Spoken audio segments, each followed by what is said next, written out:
Okay, so I'll get started with the presentation. Again, I think most of you have heard me introduce myself, but just in case you just joined us, I'm Melody O'Neill. I'm the Associate Admission Director at Landmark.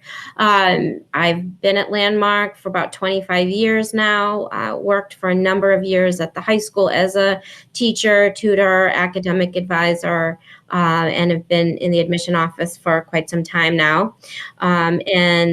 So hopefully, again, as you submit questions, we will be able to answer those along the way, whether I answer them or folks from campus or students answer them. We will get to your questions. So let's get started with the presentation. Again, our goal being to talk about who we are, what we do, the profile of student we support, and our specific programs at the high school. So to launch into first, talking about who our students are. The students that attend Landmark are very bright. They're well adjusted in terms of having good social emotional abilities. They have friends. They are eager to learn. They relate well to same age peers. They are motivated to do well. And our students come to us oftentimes having had real academic challenges in the past, maybe being in a school environment where their needs were not being met to the best of how they learn. They really need to have a different approach towards learning, but despite their past academic struggles, they are quite resilient and capable and are ready to launch into a new learning experience where the teachers really do get what they need and how they learn. So our kids, again, bright, motivated, resilient, capable students. That being said, the profile of student that we support well at Landmark and where we're really expert is with supporting students that have a diagnosed language-based learning disability. We consider this to be kind of an umbrella term that can encompass a number of possible diagnoses or labels under that or within that umbrella. So about 60 to 70% of our students at the high school campus are classically dyslexic in terms of having a phonologically based reading disability. These are students who struggle with word attack and decoding skills, that phonological awareness piece, that then impacts their reading fluency, their encoding spelling skills. Many of our students have also a diagnosis of disorder of written language. For public school testing, when there's been psychoeducational testing, and if a student is on an IEP, oftentimes it's under the label of SLD, which is specific learning disability, with subcategories around reading, writing, math, those things. But many of our students at Landmark struggle with organization for written output, the ability to get their thoughts down on paper in an organized, concise way, or to expand and elaborate in their writing. Sometimes students come to Landmark with what we call an expressive language disorder or mixed receptive expressive, meaning that they struggle with that word retrieval and output for oral language, that ability to formulate their ideas orally and what they're trying to say, again, being clear and concise in what they're trying to say, retrieving specific vocabulary. And we do have probably 80 to 90 students at the high school of the 300. Should have mentioned that. We have about 300 students at our high school that fall into that category of needing some expressive language support. And then in terms of the other bullets there that you're looking at regarding executive function and then working memory and or processing speed, that I would say is pretty consistent for the very large majority of the students that attend Landmark. The executive function piece has to do with the planning, organization, time management, task initiation, that ability to get going with homework, for example, or what we refer to as shifting sets, kind of transitioning from one thing to another. So, almost all of our students struggle with some aspect of executive function and that ability to implement good study skill strategies independently and that kind of thing, organizational and time management strategies.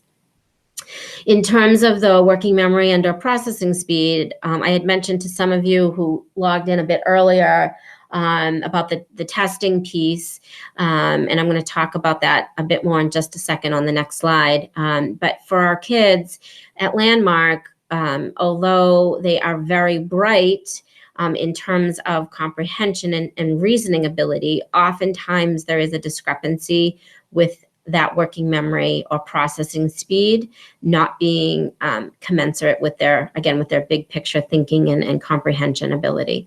The working memory being that ability to hold on to a lot of information at once that you have to then do something with.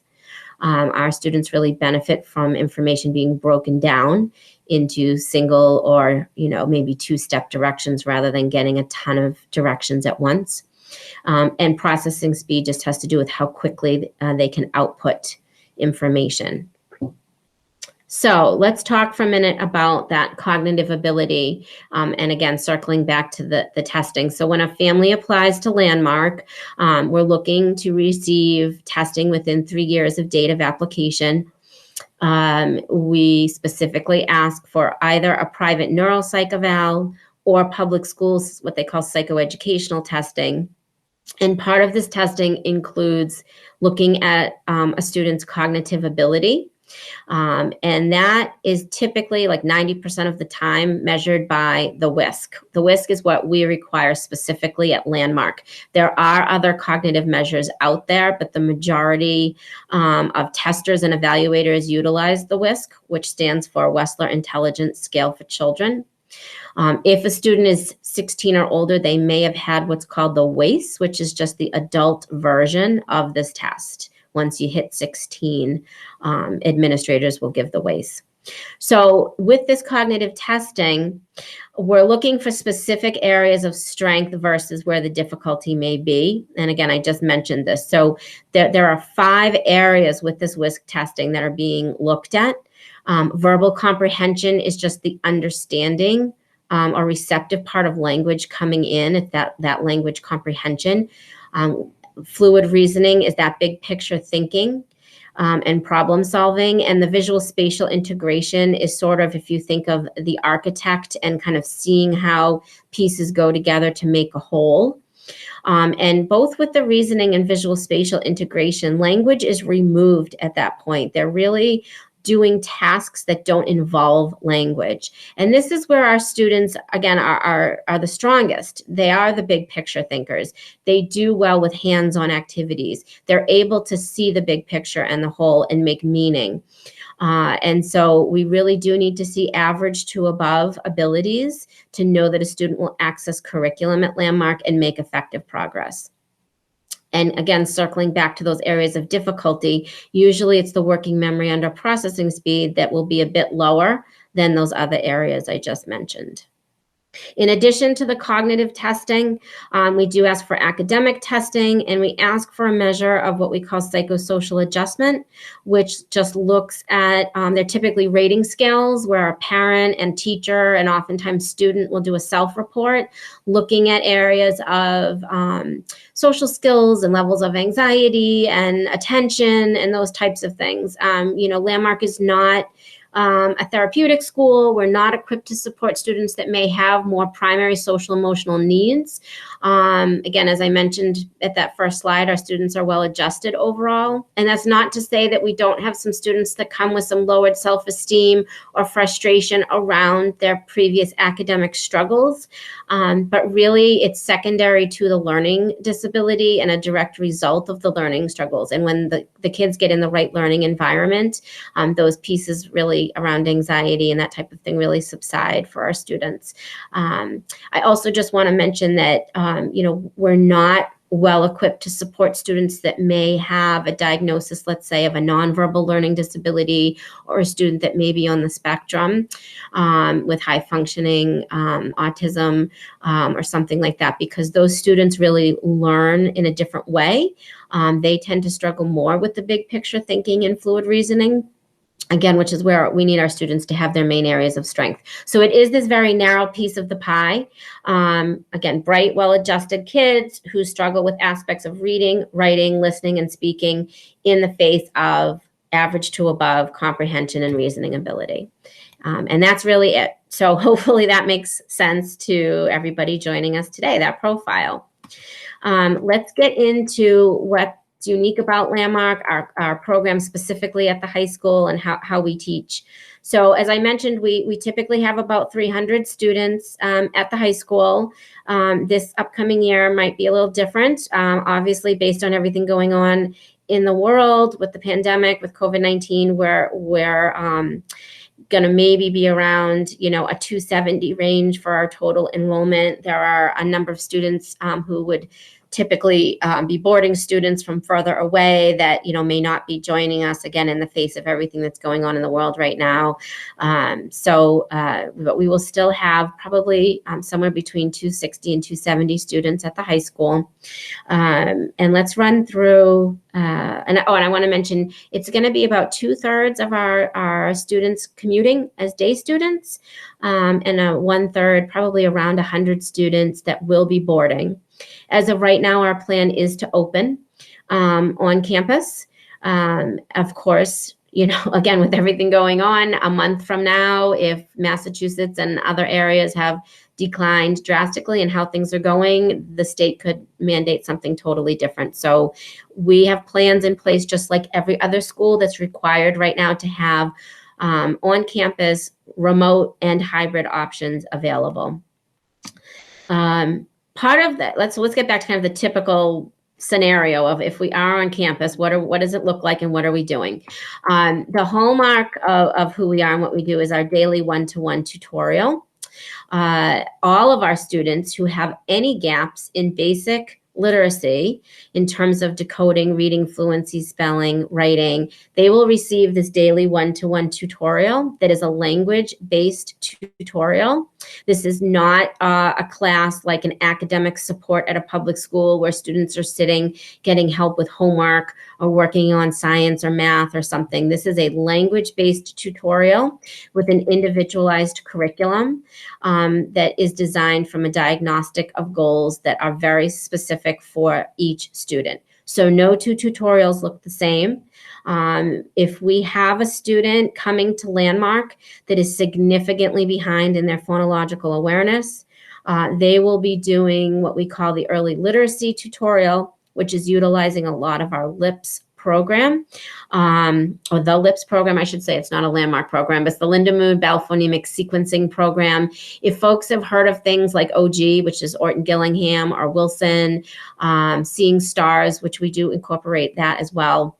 Those are all phonetic-based approaches towards teaching reading. And those are programs that we bring in. We also use things like Read Naturally and Great Leaps to work on fluency. We don't want to just have one tool in the toolbox. So we do pull in a number of different methods. We want to, again, figure out what works best for each student and really individualize the curriculum from there. So every year we may have between 80 and 100 students that are doing a specific early literacy tutorial. Other times we'll have students who have solid decoding skills in place, but they might need to work on higher level fluency, writing skills, study skills, and those students would go into a more traditional, what we call our founders tutorial. So again, that I just going back once again, that is daily one-to-one every day, 5 days a week, just like a math class, a science class, a language arts class. The classes are 50 minutes each, and it's the same set schedule every day. We don't rotate. If they have their tutorial first period, they're going to have that tutorial first period every day, Monday through Friday. And if we are remote in the fall for any reason, have to go remote, they will have their tutorial every day. In terms of the classroom, how that's unique to Landmark, the average size of our class is 6 to 8 students. We cannot go beyond 8. We are an approved program in the state of Massachusetts. About half of our students are funded by local districts. So 8 is the max that we can be. When we place students in classes, we're looking to place them by ability level, which is a little bit different from how other schools may function. We get calls all the time time in the admission office about, is your 10th grade sophomore class full, or is your junior class full? And that's not how we admit students to our school. We admit students until our total max number is full, or until all of our tutorial teaching periods are full, because we are looking, again, to place students. For example, in a language arts class, if we have a 10th grader, they may have some 9th graders or some juniors in class with them, along with other 10th graders. We're looking more at what is their writing level. Are they able to put together multi-paragraphs, or are they still struggling with single paragraph writing and more, just even sentence structure writing? So we'll make sure that they're with students who are at the same level, moving at the same pace. It allows for the teacher to gauge the pace of the class appropriately and assign the right amount of homework appropriately, all of that. That said, we do, we're not putting seniors with freshmen. We're not taking 18-year-old kids and putting them with 14-year-olds. We do parallel the mass curriculum frameworks. Students are going through, biology and chem and US and world history and algebra and geometry. So they're learning all of the content that they would get at any public high school. It's just that the delivery of instruction is different within these small classes. All of our teachers either have a master's in mild to moderate special education already, which is about 70%. The other 30% are currently on a waiver with DESE, which is Department of Elementary and Secondary Education, currently working towards that and being directly supervised. So let's talk a little bit about our approach in terms of how that is unique and what really makes for a language-based program. When we talk about a language-based school, we're talking about direct, explicit instruction on skills. So it's not that we're neglecting content information, but we're teaching that content through a study skills approach. And we'll talk more about that. And it's consistent across curriculum. So a student that's learning writing skills and using specific graphic organizers and templates to do that in LA class, they will be using the same types of templates and graphic organizers if they need to write for history or for science or any other class. Our goal is to have those skills become internalized and automatic so that we can start to remove some of the structure and they can implement those skills independently. We do have 3 distinct programs within our high school. And I just want to preface this by saying our high school is a college preparatory high school as a whole. I've mentioned already how bright our kids are. They have really strong cognitive abilities, and over 95% of our students go off to post-secondary education for college. So our school is a college preparatory high school as a whole. That being said, we understand and acknowledge that we have students that come in with different skill sets in place or not in place. And that kind of dictates and drives what program that they are placed into when they start at Landmark. So I'm going to take a few minutes now to go over our 3 programs: the Founders Program, Expressive Language Program, and the Prep Program. Within the Founders Program, which is the majority of our students, what their schedule looks like for the day is that they're having a math, science, social studies, English language arts class. Again, classes are 50 minutes each. We start at 7:50 in the morning. We finish at 3:13 in the afternoon. There's a break after second period class, and of course there's a lunch break. The day starts, like I said, at 7:50, and one of these classes would be their first period of the day, consistently, and so forth. So besides the math, science, social studies, English language arts, they have the one-to-one tutorial that I mentioned, that language arts based tutorial. Again, it may be that it's a specific early literacy tutorial if they need that, or it may be a Founders traditional tutorial if they don't need the basic phonemic awareness and decoding practice. And then there's a 6th academic in the day that we determine based on students' skills.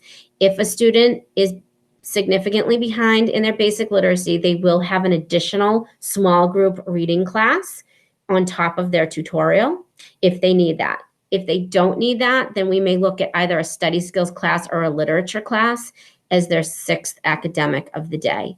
And for the students joining us today, don't worry, I will get to the fun stuff. You do have an elective in the day. There are tons of great extracurriculars that I will be talking about. I just need to get through the meat of the academics first, so bear with me. So those are the majority of our students attending Landmark that are in our Founders Program. Typically, each year we'll have about 80 or so students in our Expressive Language program. This schedule pretty much mirrors the students in the Founders Program. A lot of the students don't even necessarily know they're in one program or the other. The main difference, if you're looking at this bulleted list, is that for their 6th academic, which is the last class listed, these students will have a specific oral expression class because they have been identified as having difficulties with that word retrieval and output and formulation of language.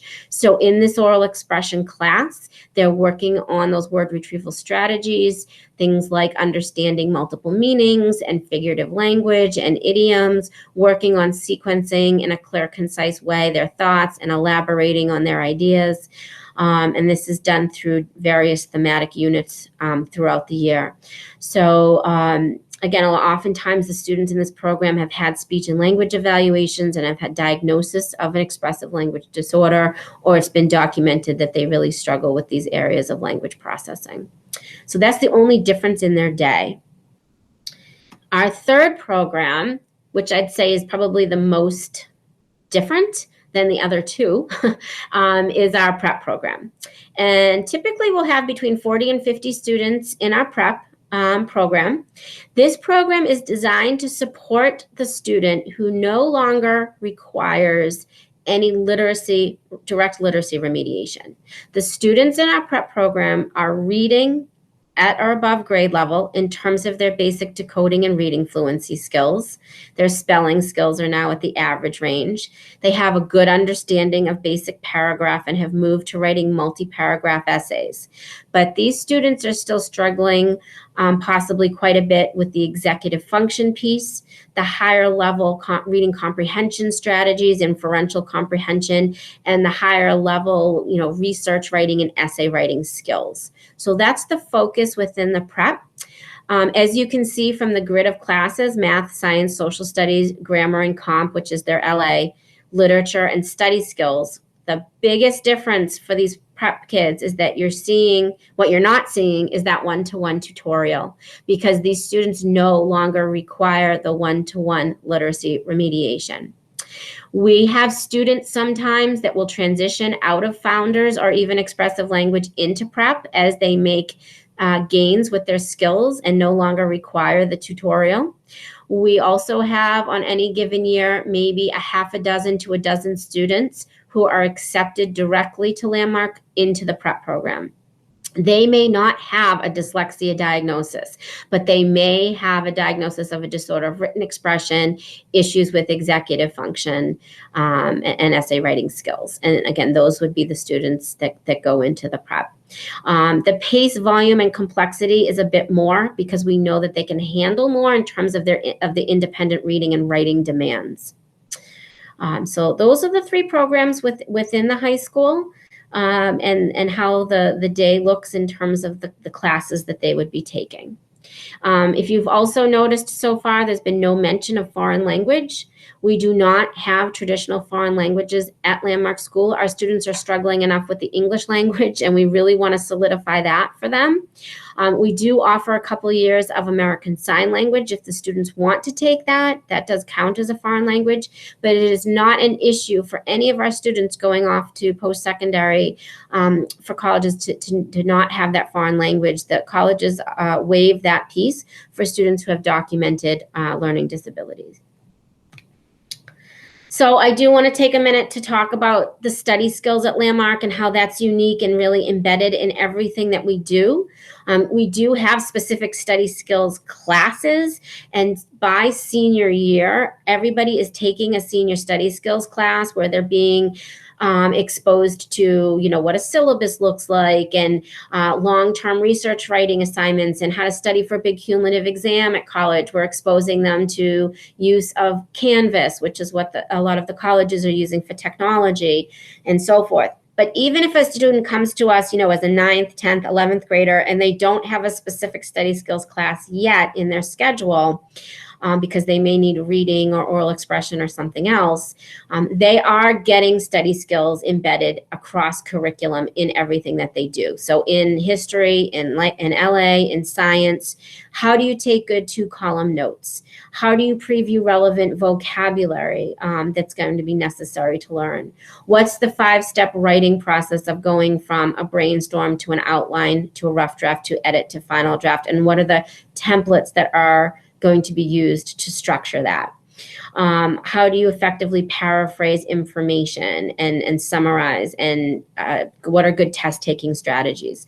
So those are consistently taught across curriculum in the same consistent way. Again, the goal being that students internalize these skills, and they, as they move along, start to require less support and structure because they can implement this stuff more independently. Another thing that's unique about Landmark School is the role of our academic advisor. So every student at Landmark, whether they are in Founders, Expressive Language, or the prep program, they have a person who is overseeing their academic programming and their schedule. This is different from a guidance counselor. We have those folks too for college process and taking SATs and all of that. Different from a licensed school counselor. We have those folks too. If a student's having a bad day and needs to go and talk with a school counselor and vent, we have those folks. But the academic advisor is the person overseeing the schedule. They work very closely with the tutorial teacher for the students in their caseload, and their caseload size is typically 18 or 19 students max. They will set up the diagnostic of goals with the tutorial teacher and come in regularly to observe and monitor the progress. For the students in their caseload that are funded, they would write the IEP along with our public school liaison.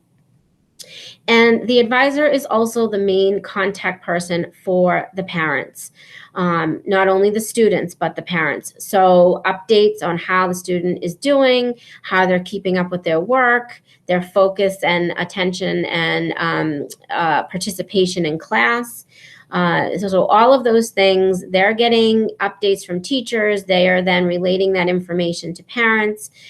Students can go to their advisor, let's say if they've been at Landmark for, a month and they feel like they're in a class that's not the right level, it's too easy, it's too hard, they can talk to their advisor and so forth. So that person typically stays with the student during their years at Landmark. They get to know them very well. It's a nice relationship, trusting, relationship that's formed for the advisor to support the student. I mentioned that we do have our guidance counselors. They are involved with transition planning starting as early as 9th grade, doing interest inventories with the students. They will start halfway through junior year, meeting one-to-one with the students that are assigned to their caseload, talking about, what their passions and interests are, what size school they might want to apply to, where, what do they want to pursue? Is it not college? Is it a gap year? Is it the military? But if it is post-secondary education, what level of support do they need or not need? Do they want a big university or do they want a small school? All of those things. We take the students through that process. We help them to request the applications, to work on the Common App oftentimes, to get letters of recommendation, write their essay. Very, very hands-on and involved in that process. And you can see that we have 100% of our students accepted. 94% is the average attendance for post-secondary education. Homework. We do assign homework every night. It is always a direct practice and review of the skills that are being addressed in class. So this may look very different to you guys as students that are tuning in today compared to a public school situation. We are not assigning worksheets or things for you to do that you've never seen before. We always want the homework to directly reinforce exactly what you've been working on in class. So it is that direct review and practice. It makes it very manageable for you to feel like you can complete your homework in a certain amount of time successfully and independently without being frustrated. Again, as we talked about, because students are placed in classes based on their ability level, it allows for the teacher to know, okay, within a 15-20 minute period of time, this is what the students can handle independently for homework. So typically freshman and sophomore will have about an hour and a half a night to of homework for all of their subjects. And then as they move up and become upperclassmen, junior, senior year, that does start to increase a bit more. We want students to, be more challenged and pushed and getting ready for what they will experience at the post-secondary level. But it really is manageable. We do have a structure in place after school called homework makeup. If a student misses an assignment, they will go for 45 minutes after school to get caught up. So what I'm going to do now is start to talk about what happens after school at Landmark, living at Landmark for anybody who's interested in our residential program, our boarding program. And also, as I talk about this stuff and after school, if you're applying as a day student to Landmark, please know that we want students to stay and participate and be involved after school. I'd say about 95% of our day students do stay, whether it's sports or something else. And I'll talk about all of the amazing extracurriculars that we have. And so day students are very much a part of the community after school as well. For the students that live at Landmark, the way the structure works after school is that they have an afternoon activity. And again, I'll talk about all of those options in just a minute. We have, that leads them until dinner time. And then after dinner, there's some free time each night from 6:30 to 7:30. And then they head back to their houses, and 8 to 9:30 every night is the hour and a half of structured study hall. Teachers are doing coverage in the houses. We do not have a separate group of residential faculty. It's the teachers. So it's the same group of people that know your kids, know how they learn, know what they need, that are supporting them throughout the evening. We work on something called a level system for the students that live at Landmark. And there are 6 levels, starting at level 1, which every new student coming to Landmark would be at level 1, whether they come in for freshman year or even for a junior, senior year, they would start off at level 1. As a student meets the day-to-day expectations, which really focuses on the things listed here: basic time management, organizational skills, developing good self-advocacy and positive decision-making, they will move up the levels. And as they move up levels, they gain privileges. For example, things like being able to eventually have a fridge and TV in your room, being able to order out food and have food delivered to your room, getting a later bedtime, being able to shut your door during study hall and be on your bed versus at your desk with your door open at the lower levels. So every couple weeks or every few weeks, as these basic day-to-day expectations are being met, again, a student's getting out on time in the morning for breakfast, they have their lights out on time at night, depending on their bedtime, they are productive during study hall, they are respectful of the staff when they ask them to do stuff. If they're doing those basic day-to-day things every few weeks, they can move up to the next level. So, I would say that by the Thanksgiving break, many new students who are taking care of business have gotten up to at least level 4 or even level 5. And again, there's only 6 levels. By level 6, a student has to be doing a certain amount of community service hours. They have to get letters of recommendation. They have to have been at Landmark, I'd say, for at least probably half a school year and have proven themselves to be a pretty fantastic, positive, responsible, mature member of the community. At level 6, students structure a lot of their own time. I can give an example of if a student were to be signed up for homework makeup every day because they're not getting their homework done, they're not going to be at an upper level. Or if they have been at an upper level and that starts to happen, they're going to drop and lose some privileges. Okay, so that's the level system. That structure is in place starting Sunday night because we do give homework through Thursday night, and then Friday starts weekend activities. We have all kinds of activities that we do. Obviously, again, with the state of the world right now, it's going to probably be a bit more difficult for us to be doing some of the traditional weekend trips that we have done in the past. Hopefully, we will get back to a sense of more normalcy, sooner than later, and we can start to do more things again. But typically on the weekends, we've done things like anything that the kids can come up with. We do movie trips, we do rock wall climbing, paintballing, laser tag, outlet shopping, going into Boston, going to sports events, all, skiing in the winter months on Saturdays to local mountains, all kinds of things. So let's start to talk about more of the fun stuff right now and pursuing passions. I want to mention that Landmark has just as many, if not more, I would say, in terms of all the extracurriculars and activities that we offer. We are a, full-fledged high school. We have prom, we have Valentine's Day dance, the seniors take their senior trip. We have all of those things. We have an amazing visual arts department with all kinds of 2D, 3D media art, drawing, painting, printmaking, ceramics, photography. We have a performing arts department with options like drama and dance and chorus and theater tech. The students put on fall and winter play productions as a spring musical every year. Kids are taking music lessons. So that's great. And again, these are class options as electives during the school day, and they are also options as activities after school if a student isn't doing some of our sports. So let's get into the athletics. We have a fantastic, robust athletic program. We are part of a league that competes with a dozen other private schools in the area. In the fall, we offer soccer, cross country, golf, and girls volleyball. In the winter, we have indoor track. We have wrestling, swim team, and basketball.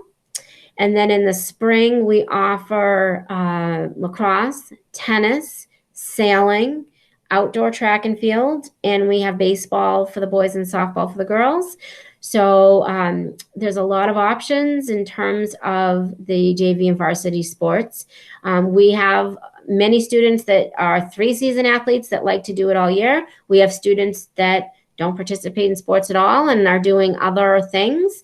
And we have students that may decide that they love running cross country in the fall, but are not interested in the winter and spring athletics and do something else during the winter and spring seasons. We have a working auto shop on campus where students can take auto mechanics, again, as a class during the school day or after school as their afternoon activity. We have woodworking and boat building as elective classes and afternoon activity options. We have a great STEAM lab technology center where kids are doing all kinds of programming and animation and robotics and all kinds of things happening there. So there are many, many opportunities for the kids to get involved. There's also, of course, PE class, gym class, there's weightlifting class, basketball class, yoga class. So there's a lot going on within our athletic elective options as well. And community service is a big part of what happens at Landmark. Over 5,000 hours a year, typically, of community service. Students are involved in so many different programs, from Adopt a Highway to working at food pantries to volunteering to rake elderly's lawns to taking service trips. We've had trips in the past to Jamaica to work at a school, trips to DC. We do all kinds of different community service outings, and the students are very actively involved with that. So that's the community service piece. And before I get into the summer program at Landmark, and I'm running out of time soon, so I have about another 5 minutes and then I need to wrap up. We do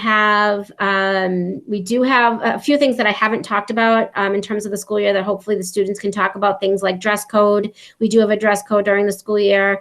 Our vacation schedule is a little bit different. We follow a private school calendar year, so that means we have a 2-week March vacation rather than what the public schools do with the week in February and the week in April. So that looks a little different. We do once a month have a half a day of what we call Saturday school from 8 to noon. The students are not going to their typical classes during that. It is more experiential learning with community service activities and field trips and other things happening, but we do count those as school days. So again, you can get more information about that from our students. I do want to mention that we have a fantastic 4-week summer program at Landmark. Unfortunately, this summer it's not running, again, based on everything with the pandemic, but we hope to be up and running for next summer. We support students entering grades 8 through 12 for the summer program, which is different from our school year where our high school campus is more traditionally grades 9 through 12. But as students are entering grades 8 through 12 for the summer, they can come as either a day student or a boarding student. We usually have around 50 or so kids for our summer program. They have 4 classes in the earlier part of the day that meet for an hour each. They do get the one-to-one tutorial that we've talked about. They have a language arts class, a math class, and then either a study skills or an extra reading class, depending upon what we feel they need. There is some structured study in the afternoon over the summer program because they do have some homework, but we do that after lunchtime, different from the school year where the study hall's at night, so that for the summer they can be done with all of their academics and the rest of the afternoon and evening can be more fun, camp-like related activities. Over the summer, we have a sea kayaking option and paddleboarding. We have a marine science option. We have the opportunity for kids to do visual arts over the summer or photography. And there's a health and fitness option where they can, work on doing CrossFit stuff. So they would pick one of those activities for the 4 weeks of the summer program to do after school. And then after dinner each night are community nights and trips. So it's a really fantastic summer program. It's a great place to be for the summer. Again, we're right on the ocean. And it's a great opportunity for students who, if they are going to be new heading into, the next school year, it's a great way for them to transition in, especially if they're going to be living away as boarding students for the first time, to get acclimated. Or if a student maybe is doing okay where they are at their other school and doesn't want to or need to apply for our full academic year program, but could really use some executive function and, study skills and writing skills and a boost with those before going back to school. A lot of the students will utilize the summer program for those reasons. So I think I got to mostly everything. I know I didn't answer a question about, about technology, but if we have that question, technology use at Landmark, you can certainly ask that from one of our administrators that's joining us today. So that's it. And I'm going to see Mel. who wants to take over at this point, and I will get out of present mode here. Yay. We have 5 students on the call today. I'm really excited, joining us from all over the place. So students, just like we would do in a setting where we're greeting families here on campus, if you could start by saying your name, your grade, how long you've been at Landmark, where you're from, and then if you're a day student or a resident, and maybe some things you do on campus. That's a really long list. I'll prompt you as we go. Sylvia, do you want to start? Sure. Hi, my name's Sylvia. I have been at Landmark for 2 years now. I'm heading into junior year. I am a resident and I live in New Hampshire. Sylvia, what are some of the things you're involved in on campus?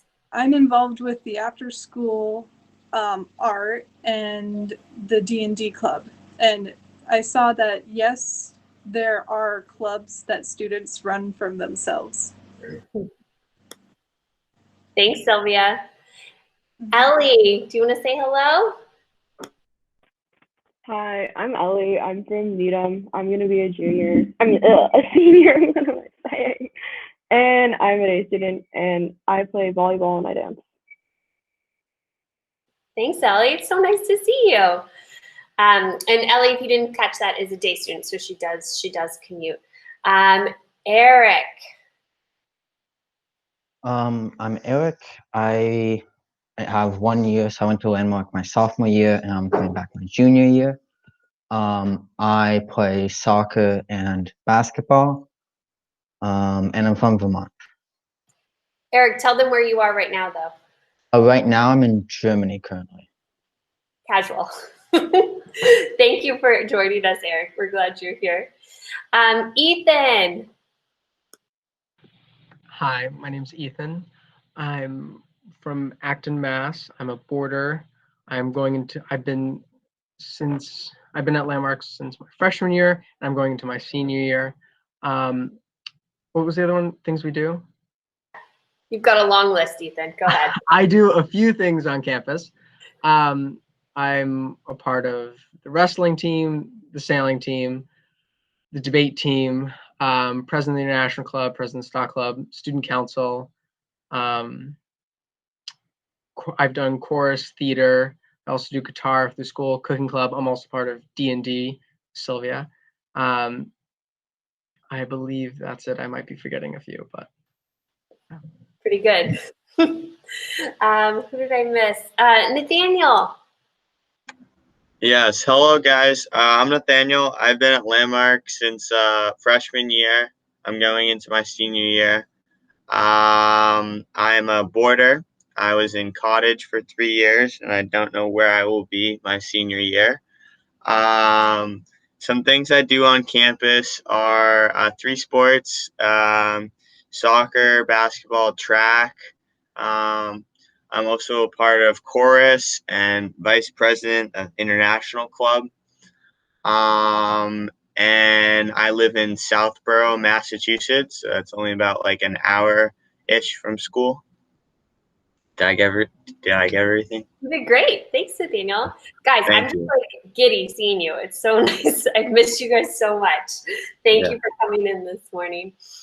Okay, so let's start asking questions of the students. As you think of questions, we do have a few administrators on the call, so I'll let them introduce themselves, but please, students, parents, families, start asking questions of the students. They're really candid in sharing their experiences, so please don't hesitate to pick their brain.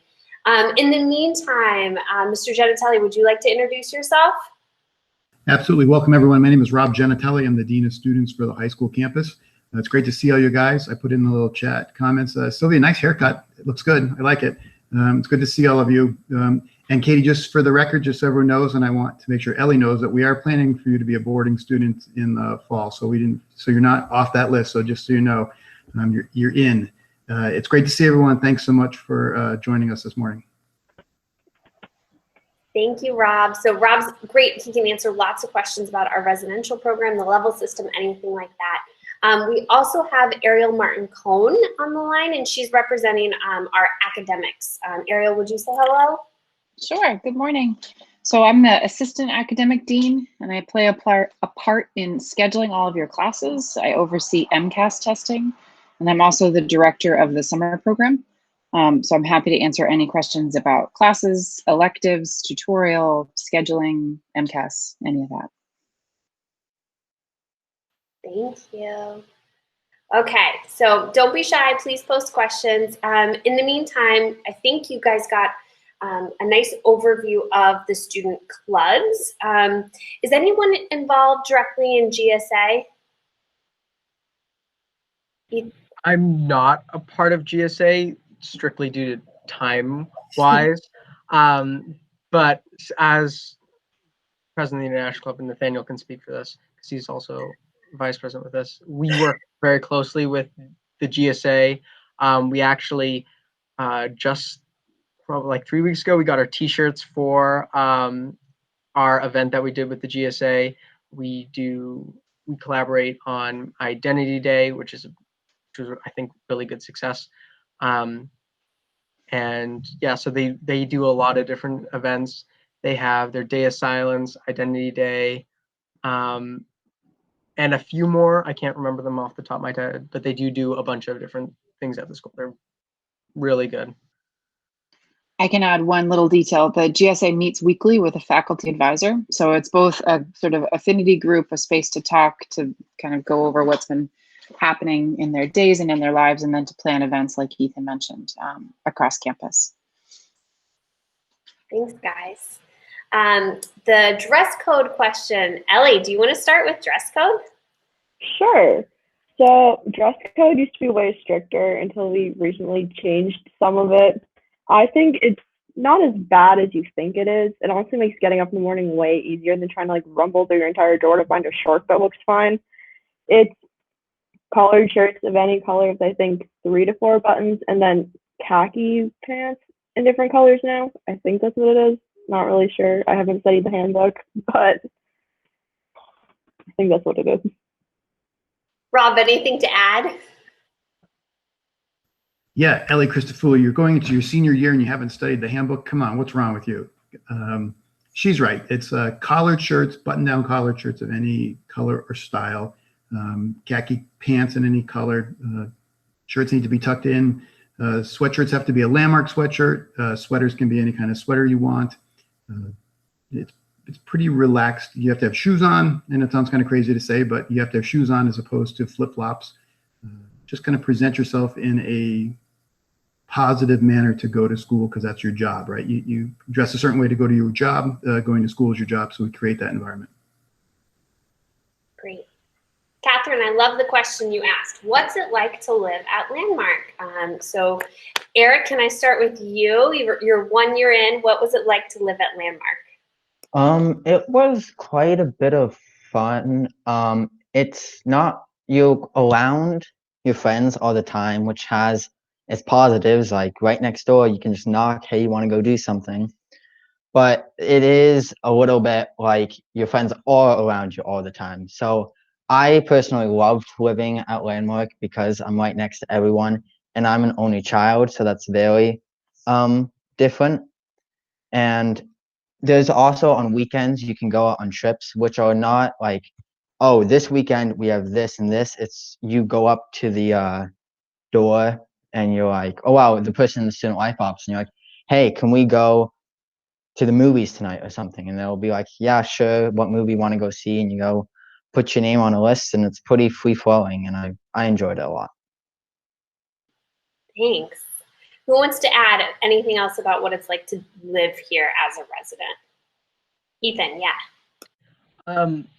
One of the things I think that's different that Landmark has is the level system. I don't know if you guys talked about that in there earlier. We did, but I'm sure they'd love to hear from a student what it's like. So I've been level 6 since freshman year, which is not that hard.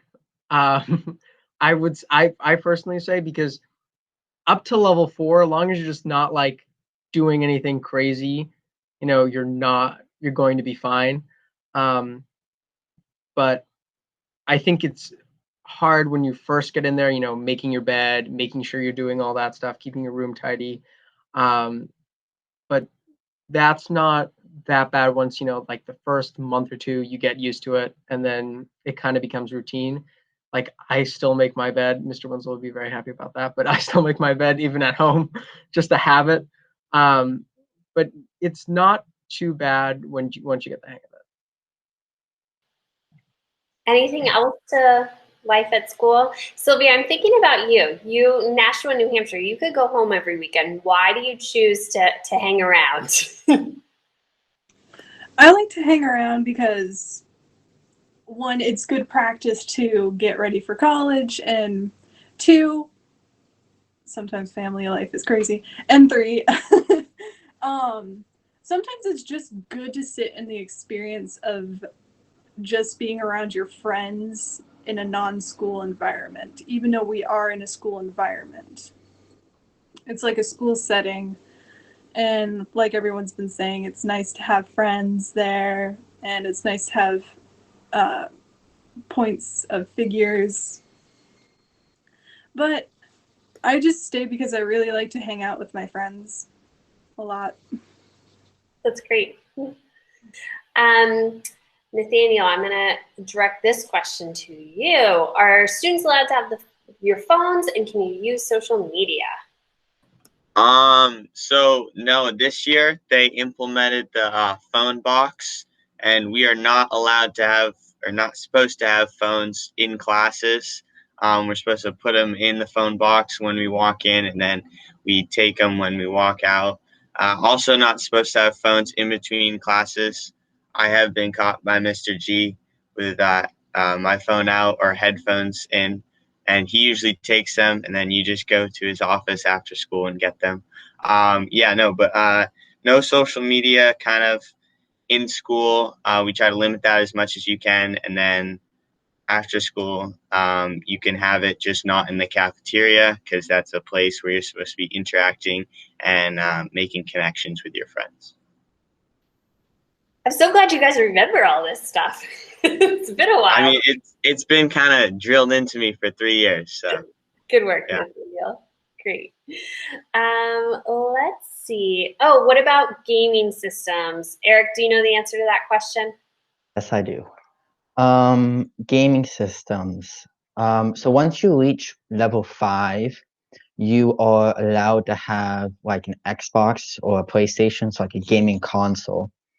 However, sometimes a student in my dorm this year who wasn't quite at that level, instead of having the gaming, he had a PlayStation. So instead of having it in the dorm, he had it in the kind of lounge area to do it there.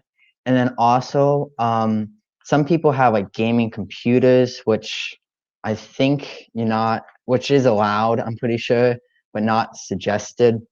So that's but kids definitely do play games, and it's talked about among friends and all that. Great. I wanted to briefly introduce, I know Bill Barrett, the head of our high school, has joined, as well as our headmaster, Bob Bruto. Bill, would you say a quick hello? Absolutely. Hi, everyone. It's great to see you. I'm sorry I was in yet another meeting and got here late, but happy to answer any questions. And I just want to thank you for taking the time to be here and hear about our programs, meet some of our awesome students, and hear their perspectives as well. So welcome, and thanks for being here. Thanks, Bill. I'm impressed. We have a number of potential students on the line who woke up early to join us, so that's really exciting. Bob, could you greet everyone? Sure can. Thank you, Katie. I was in the same meeting as Bill, and I just want to say this is the happiest I've been in a long time, seeing some of our students. But I miss running up and down the hill and seeing everybody, Ethan and Nathaniel and everyone. Gosh, it's good to see you all, and I hope things are going well. Can't wait to see you again. But Landmark is an amazing community in my mind. Been here for a very long time, and you'll hear it from the kids. They're the best ones to let you know about how people care about each other here, how people take care of each other, and how every student has his or her own unique, individualized, customized program, so we can help them get to where they want to go in life as fast as possible. And that's our goal. And just the relationships. I mean, the way I feel about these kids, and the way we can tease each other and see each other in the dining rooms and whatever it is, it just feels good. So I miss you guys. And if you have a chance to drive by the school and beep, let me know, okay? But otherwise, any questions at all from prospective families, prospective students, we're here. We want to answer those questions, and just feel free to ask them. Thank you, Bob. That segues nicely into Naomi's question about bullying. Do we have problems with bullying at Landmark, and do we have specific policies to surround that? So before we get into the policies, maybe just from the students, talking about your experience interacting with other students, what's the community like at Landmark? Whoever of the 5 of you might want to tackle that. Our community at Landmark is pretty well entwined with each other. We don't really have problems. We're just one big family. But if there is a problem, we tend to, you can either try to sort it out with just the two of you, or you can go up to a teacher or a guidance counselor or someone just higher up and be like, hey, can you help us out with this problem? We don't really know how to fix it. And they'll help you out the best that they can. And if it's over something really dumb, they'll just point it out. For the students, do you guys feel like there's any theory you have as to why Landmark students get along so well, or what do you think causes that? Yeah, Ethan. One thing that I've noticed, Landmark's not really like cliquey. Like there's not a lot of like, you know, in bigger schools, they typically have like their own little like sections within the school, and Landmark's kind of not like that, because I think one of the nice things about being at Landmark is, since we all have this ability to be shared. Sorry, I'm at my dad's office. But we have the ability of like having this either a learning difference in whether that's dyslexia or ADHD, but we're still in this kind of like same boat at the same time. So it's, I think, helpful in that aspect that we kind of have some form of camaraderie versus like other schools don't. Great. Thanks, Ethan. Anybody have anything to add on that? No? Good answers. Okay. Don't be shy. Please post questions if you have them. Let's see. Students, I'm going to let you guys go soon so you can get on with your summer day. But do you feel like there's anything else that, if you were a student listening to this call and you're on the fence as to whether a school like Landmark would be for you, what would you want to hear? What do you think the students should know? Big question. Well, maybe if you're concerned about like making friends, which is a pretty reasonable concern to have. For me, it was super quick to like just pick up, and it's not just like freshmen that come in. There are people from more or upper grades, I guess. Like I came in my sophomore year, and I meshed very well quickly in and found some friends. I mean, the best comparison that I can make for it is if you've ever been at a summer camp when you were younger, where it's kind of like overnight, and you had like a good experience where you made friends really quickly. That's almost the way it was for me and for a lot of other people that I kind of talked to that came around sophomore year as well. It might not be exactly that way for everyone, but it was very quick. And as Ethan said before, Landmark is not cliquey at all. Thanks, Eric. That's really good. Yeah, we do have a number of students entering every grade every year. So there's not like a new student. There's the new students. Yeah, great. Anything else you feel like they should, students on the call should know about Landmark? Yeah, Nathaniel. I would say when I applied and got into Landmark, I was initially kind of on the edge. I felt like I was kind of ready to go to a more challenging school. But one thing like my mom showed me, and then I realized while I was at Landmark, is they do a really good job of like, if you want to be challenged more, or if you want to have harder classes, or they have a good balance of like what type of class you can take. They offer a lot of classes, and then also the way they prepare you for college. I would say, I mean, my mom's in schools, and they start you, I think, about a year earlier than most schools do in junior year. Some schools start in senior year, and I think that really helps you build a really strong connection, like I'm doing with my college counselor. And I think that that is definitely a strong suit of Landmark. Yeah, Ethan. Thanks, Nathaniel.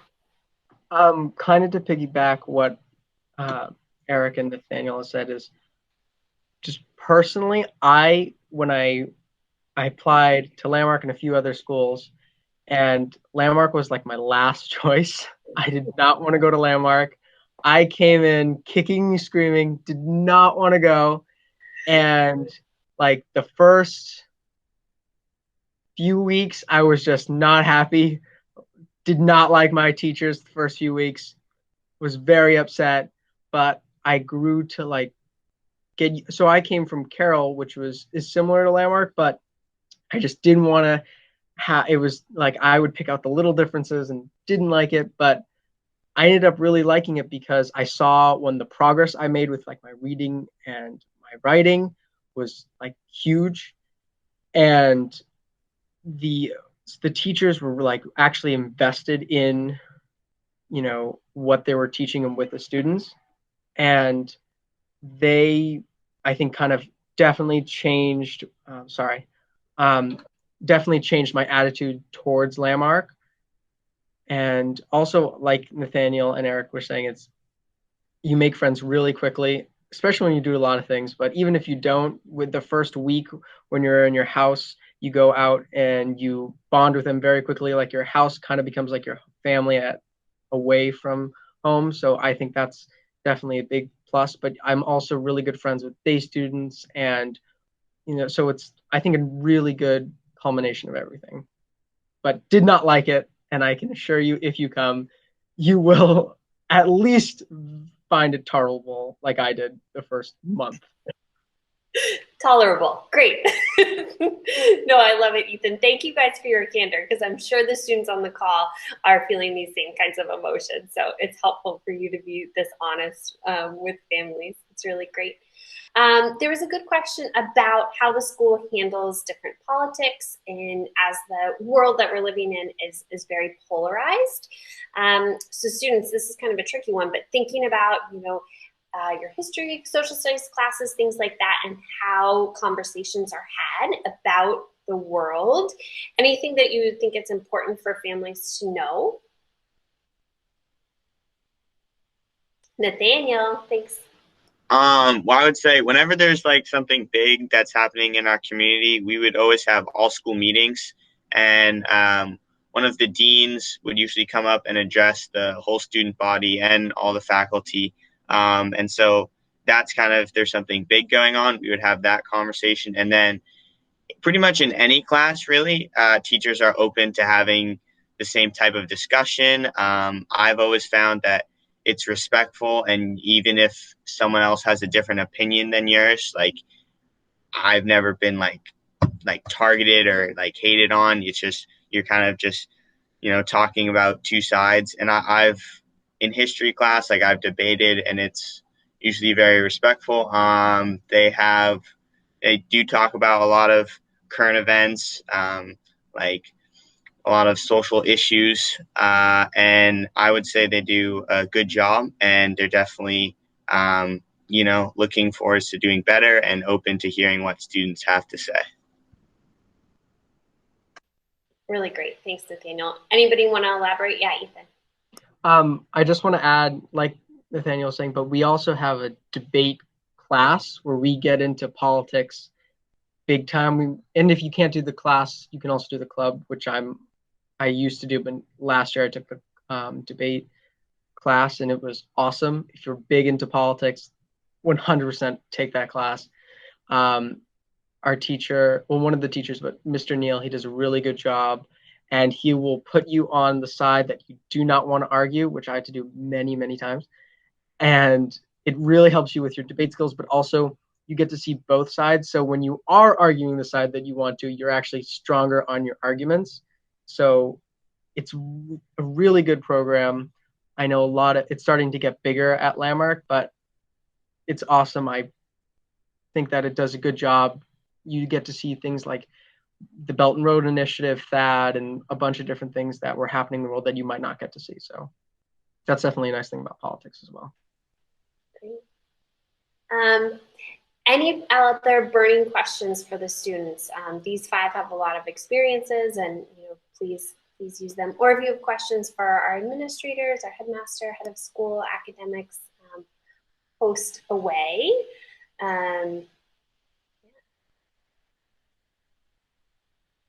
Administrators, do you feel like there's anything we've missed in terms of what families should know about Landmark?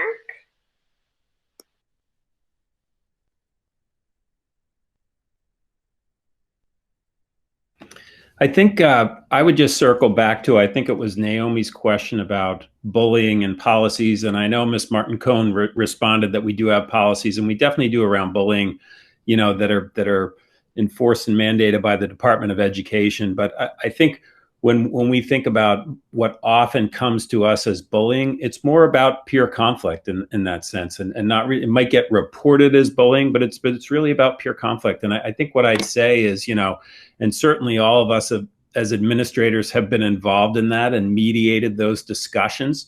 And while they're time consuming for students and for staff members, they're important, you know, and it's part of the learning process, just like being in a tutorial or a study skills class or things like that. And I think it speaks to our community a lot, you know, as we work through these discussions with students about their friendships, about their relationships, about communication, different things like that. But I say with a lot of confidence that we have a very accepting student body. And I think part of the driver in that, and faculty, and part of the driver in that is that our students haven't had the easiest of school experiences at other placements, whether that's at a private school or a public school. And so I think they come to us, I think kind of like Ethan was saying, sometimes kicking and screaming, but also sometimes, you know, kicking and screaming on the outside, but thinking on the inside, like maybe this will be different. And, you know, and whether it's the small class model, whether it's, you know, the supportive residential program, things like that. But I feel like I am very proud of our student body and our faculty in terms of being an accepting community. And working through things. We're a school, you know, so students are going to disagree. People are going to have different viewpoints, things like that. But at the same time, we work through that and we learn from it. And I think it makes us stronger. It makes our students stronger as they move forward in grades and eventually leave us. And it certainly makes our faculty stronger. So I wanted to share that as just a perspective, something I've been thinking about since that question came up, which is an important question about feeling safe and feeling heard. Thanks, Bill. That was well said. And I'll just add to that I'm sure it came up earlier, our faculty-student ratio is about 3 to 1. And when somebody first walks on campus as a student, they go, this is terrible. There's no place to hide. There's an adult watching me all day long. And that's right. That's our goal. But the reality of that is that the faculty get to know the students very well. A teacher can see if a student's having a good day or a bad day, or a student can determine who's the person I can go to talk to if I'm having a problem. And it doesn't have to be their academic advisor or their house parent. It could be a counselor. It could be the social studies teacher. But people get to know each other very well. And as we teach our students to be self-advocates, the students end up knowing that they can go to somebody and share a concern, share a thought, and there'll be a response to that. And that ratio helps that. And even I don't get to know the students as well as I'd like to because I'm out and about doing so many other things, but I still have an opportunity to get to know the students. And Nathaniel and I are teasing each other all the time and calling each other by different names just for kicks. But it's that kind of a community. And I think anybody on the screen knows they can walk into my office any given day and say, can I talk to you? Or anybody else on campus they feel close to. So whenever these issues come up, whether it's a bullying issue or it's a political issue or it's I'm having a bad day kind of issue, there's somebody to go to. And I think that's very special at Landmark. Nobody slips through the cracks very, very readily. Okay. It looks like we must have done a really good job, and students do as well, because people like seem like they have their questions addressed. So I think what we'll do is we'll let the students get on with their summer day. I'll turn it back over to Melody O'Neill, who will just wrap up by talking about what to expect from the admissions process. And then, you know, please, families, stay in touch with us. I can get you in touch with any of these students individually, any of these administrators, if you have specific questions that come to you later on. But thank you everyone so much for being a part of this. And students, really, it made my day to see you guys. And I'm really looking forward to seeing you all again soon. So I'll turn it back over to Melody, and students, feel free to sign off, and I'll send some community service hours towards Reverend Ferguson. Thanks. Thank you, Katie. Thank you, students, so much for participating today. And it was so great to see you, and to our faculty as well at the high school. We really appreciate everybody's time so much. Hope to see you guys very soon. So as Katie mentioned, you know, any questions about the application process, please be in touch with our office, either emailing us at admission@landmarkschool.org, or if you've already been in touch, let's say with Katie Chu specifically, you know, you can continue to correspond with her or any of us in our office. And, you know, we do work on a rolling basis. in terms of application to Landmark.